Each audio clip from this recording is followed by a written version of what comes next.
संसार में सबसे बड़ा कौन।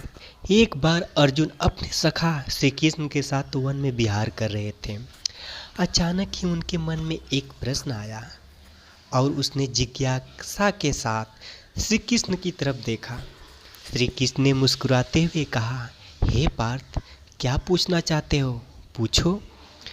अर्जुन ने पूछा, हे माधव, पूरे ब्रह्मांड में सबसे बड़ा कौन है। श्री कृष्ण ने कहा, हे पार्थ, सबसे बड़ी तो धरती ही दिखती है, पर इसे समुद्र ने घेर रखा है। इसका मतलब यह बड़ी नहीं, समुद्र को भी नहीं बड़ा कहा जा सकता है। इसे अगस्त्य ऋषि ने पी गया था। इसका मतलब अगस्त्य ऋषि बड़े हैं, पर वो भी आकाश के एक कोने में चमक रहे हैं। इसका मतलब आकाश बड़ा है, पर इस आकाश को मेरे वामन अवतार ने अपने एक ही पग में नाप लिया था।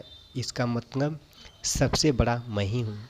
पर मैं भी बड़ा कैसे हो सकता हूँ, क्योंकि मैं अपने भक्तों के हृदय में वास करता हूँ, अर्थात सबसे बड़ा भक्त है। इस तरह भक्त के हृदय में भगवान बसते हैं, इसलिए संसार में सबसे बड़ा भक्त ही है। अपनी इस कहानी में मैं यही कहना चाहता हूँ कि ईश्वर कभी खुद को बड़ा नहीं कहता है। ईश्वर भक्त के मन में वास करता है और उसे ढूंढने के लिए यहाँ वहाँ भटकना व्यर्थ है। ईश्वर की चाह में मनुष्य को उसका स्थान देना गलत है। भगवा चोंगे के भीतर भगवान के दर्शन की इच्छा गलत है। ईश्वर सभी के भीतर है। अपने कर्मों को सद्मार्ग पर ले जाना ही ईश्वर की भक्ति है। उसकी चाह में खुद को धोखा देना ईश्वर को धोखा देने के बराबर है।